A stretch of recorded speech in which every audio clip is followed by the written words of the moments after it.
We are back with the top 5 Tribe Called Quest. If you listened to the previous episode, we dug deep on the origin story, on the discography, on the history of a Tribe Called Quest through the lens of the Love Movement. And it brought me back, and I'm so happy to talk about my favorite songs with Mike here. But Mike, before we actually tackle it, because, sometimes we do rock with it, stop with it. There's not really any bad songs that you hear a lot, and I guess the only thing that made me think of this upcoming song is because there are 2 versions of it. So this isn't a rock with it, stop with it, because we both rock with it. It is which one do you favor? The Scenario original album cut or the remix version, which I remember being kind of hard to find for a long time. You couldn't find it for a long time. It was pre-streaming. It was only available on like a limited edition version of the Love Movement. Or you have to dig around to find a 12-inch single. Right. But yeah, I mean now it's on streaming everywhere. But for a long time it was really, really hard to find a copy of that remix. The remix is so dope, and it's, I think, more like traditionally hardcore than a lot of stuff Tribe usually did. It's got more energy, but it's such like a dope record. It's got so many like great one-liners. I don't know, man. Scenario remix is it for me. I think I lean towards the first one. Okay, but I think it's because I just know the verses better because I've heard it so much more, and it's like easy, like it's more like digestible comfort food to me. But it's they're both so good, and I wonder, like, there's got to be more versions of this song, right? There's got to be like verses that cut out or different ways of maybe putting the people in different spots. Because I mean, it's like the ultimate like posse cut, man. It's amazing. Yeah, I remember reading, it might have been like the Ego Trip book of rap lists or something like that, where they actually talk about other versions of the Scenario with like different people rapping on it.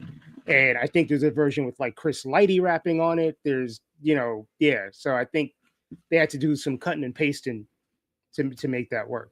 Chris Lighty.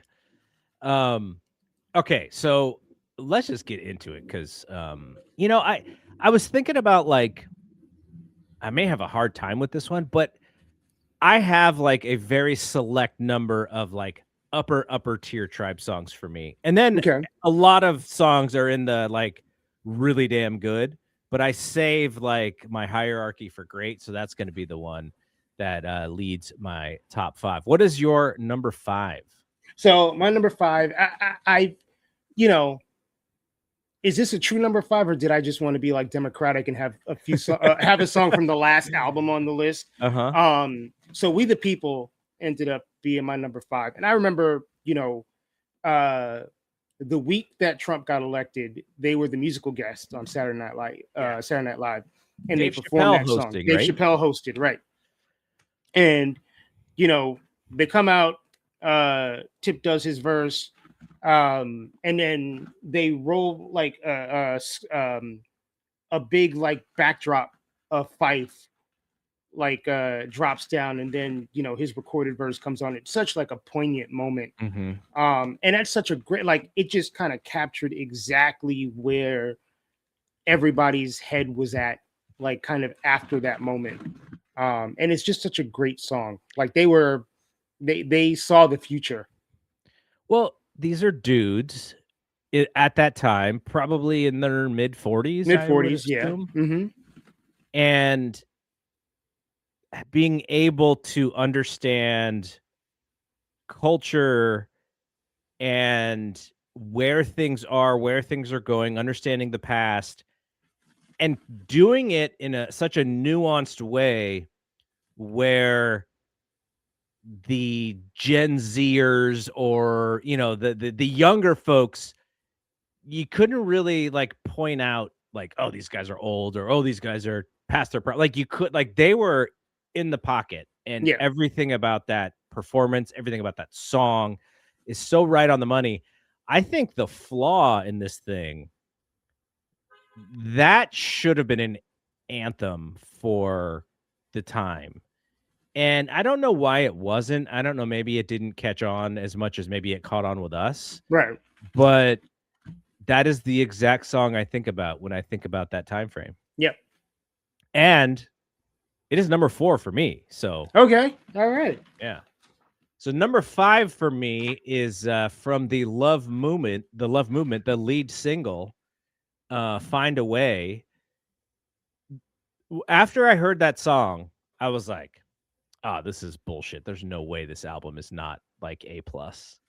And it wasn't A+. It was an A+. But that song, as a first single, I was like, oh my God, like this thing is awesome. And Yeah, you know, that's a hot record. I still love that song Yeah. today. I still love it. You know, just like Tisha did Martin. And that resonates, right? Because I'm a Martin fan. I'm one of the bigger Martin fans that I know. You are the biggest Martin fan that I know. And then Q-Tip drops that line, and I'm like, see, he knows. He knows. I mean, now I don't know how Tisha Campbell felt about that. Right? It seems like she and Martin are on very good terms right now. Yeah. By the way, yeah. So you know, Martin himself may have had some negative moments around that time frame, but Sure. it seems like they're all good. They've now. mended their fences. All right, what's number 4 for you? My number 4 was Hot Sex, which is on the Boomerang soundtrack. Yes. And it's not in the movie. No, I don't think so. No, it's not in the movie. But it's just like it's like the lyrics have nothing to do with the chorus, which has nothing to do with anything. It's just like, but it's just a fun song. Fife's verse is insane. Yeah. You know, just so many one-liners. It's just a vibe. It's a great song. I love it. So that movie is 92. Yeah. When would they have recorded that, you think? I mean, in the Low End Theory time frame? I think it was recorded after. I think it was recorded, you know, probably early 92. Okay. Probably recorded specifically for the soundtrack. Yeah, I'm sure. Yeah. Okay. Like I said, my number 4 was We the People. So what's your number 3? Sorry, lost my page.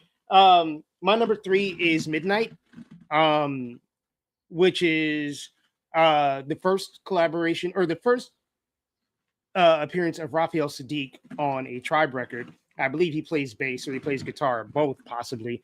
But like I have a very distinct memory of like late 93 after that album came out, just like walking the streets of New York, hearing that song. And Q-Tip is so descriptive. And he's just kind of like detailing being out in the streets of New York City, like late at night, seeing, you know, a kid play basketball, like challenging him to a game, cops are messing with people, like all the stuff. Like it's just so descriptive. And again, just kind of puts me in a time and place. Yeah, that song is dope. Yeah. It is, you know, we talked about Q-Tip's kind of foray into single stardom on the last episode. And I was, you know, it is stuff like that to where you kind of wonder, like, if you just take Q-Tip and he creates Tribe-like records for himself and you pull away everybody else and maybe you add them as, you know, secondary voices, but the focus is on him. Could he have done stuff like that to further his solo career? Maybe he's not even interested. Maybe he doesn't want to, you know, to copy that sound because that sound is distinct for that group. Right. But, you know, there are some songs where I'm like, nobody else is necessary on this thing. Like, right. It's just, he does his thing and you add other things because it is a group, but he's like, it's kind of his song, you know? Yeah. I mean, and again, like that's kind of the first album, like Bonita and El Segundo are basically Q-Tip solo records. So it's not like he couldn't do it. But I do think ultimately the chemistry between him and Fife is what made Low End and Midnight Marauder so special. Mm-hmm. Yeah, for sure. And, you know, you want, it is a little unfortunate that Fife never got his bona fides when it came to being able to branch out. Like, I think a solo album, Q-Tip put out a solo album or helped put out a solo album after Fife's passing. And he had a solo album out when he was alive. Okay, he did. Yeah, which I don't think is on streaming anymore. And it's nice. Like, I like hearing his voice. I wouldn't say it's a great album, but it's fun. Like, it's the same spirit of Fife is there in those albums too. And you also take solo tracks. I mean, Tip had Midnight, but Fife had 8 Million Stories, which is a great, like, it's a fun song. So they were capable of making good solo records, but together they were like, it's like separate, they were great. Together, they were amazing. We had a short discussion about Mace on the Brandy episode that we did. And I was like, if Mace could just guest star on songs, he would have been amazing. But then you put a solo album for him and you're like, okay, like, you can see the limitations of this dude. Fife didn't really get that chance to do it. Like, it almost seems unfair that, he wasn't able to do something outside of the group. Like, but also he didn't, there was a time frame when the group was disbanded where maybe he did have some time, but he was dealing with his health and all that stuff as well. And it just didn't get the proper focus, I guess, or whatever it was. Maybe he didn't want to do it also. Right. Yeah, who knows? All right. My number 3 is Scenario, and you like the remix. I'm going to go with the original cut. When I first heard that song, my mind was blown. And I'm not sure, you would know better than me. Like, what is known as kind of like the first real, like, posse cut, like collaborative, like throwing tons of voices at one song, trading verses and such? I mean, the first real well-known one is probably the Symphony, which is, was on a Marley Marl record, but it's, I remember that. Big Daddy Kane and Cool G Rap and Craig G. And I'm sure I'm forgetting somebody, but that was really the first one. And then, like, Buddy came after that, and Buddy's, De La and Tribe and Jungle and Moni Love and Queen Latifah. So there were a couple that kind of like set up Scenario, but Scenario was as hard as this, though. Yeah. Like, just letting loose, and like, it made guys who I didn't really follow some of these guys after this song, but I imagine it's like a bunch of dudes' best verse ever. Yeah. It's everybody bringing their A game. Yeah. Amazing. Yeah. All right. What is your number 2? My number 2 is Electric Relaxation. Just that the sample, which I believe is Mystic Voyage by Ronnie Laws, I think it is. Ronnie Foster, Mystic Voyage is the name of the song, but just the sample is so, like, chill. It, sets a mood. The verses are great. I love Tip kind of working in. I have you weak in the knees and you can hardly speak. It's just, like, very of its time. And it's one of those songs that's like, I remember putting it on a mixed CD for somebody, and they were like, like, they thought the lyrics were kind of, I don't know what the word is I'm looking for. They thought they were kind of juvenile or whatever. Mm-hmm. But I'm like, here's two dudes in, like, their early 20s. They're trying to talk to a girl. Like, they're not super mature. And, the lyrics are kind of immature, but they're also, like, charming. Mm-hmm. It's not like he's, like, being aggressive. It's not Two Live Crew. Right. Right. They're trying to be, it is charming. I mean, I could see that perspective. If you are, and okay, I would say in our episode, we talked about how Q-Tip specifically got Ron Carter to play on the album. Right. And Ron Carter was like, I'm not going to play on a song where you guys are cussing.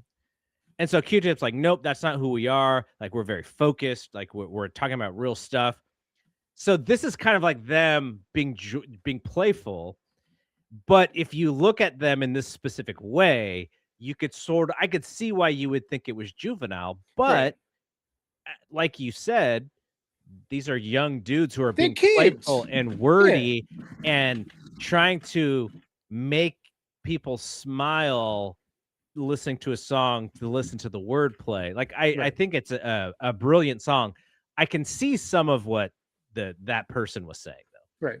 But let me hit it from the back, girl. I won't catch a hernia. Bust off on your couch now. You got Siemens Furniture is like the dopest line ever.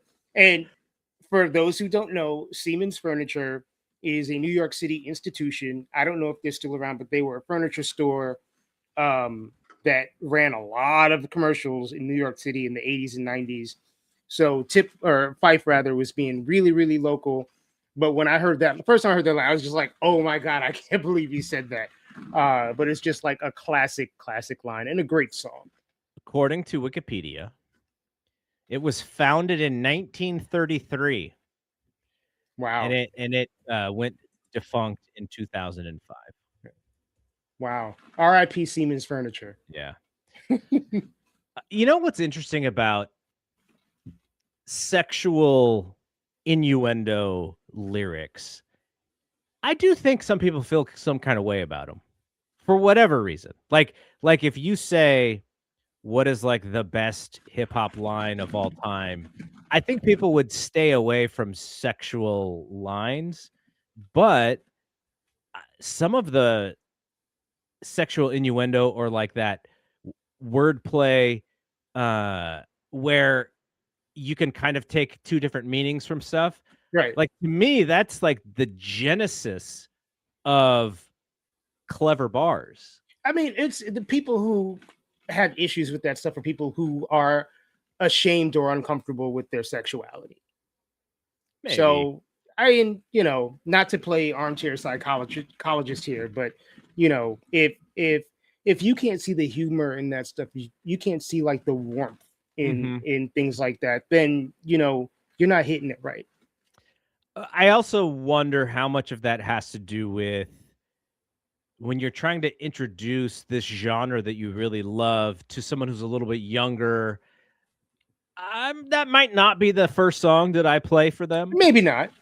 But for an adult and someone who's loves the idea of like the wordplay, that would be one of the first songs I play for them. I mean, it's also time and place because that song came out in 1993 and a lot of the references in that song are very, very 1993. Yeah, for sure. Yeah.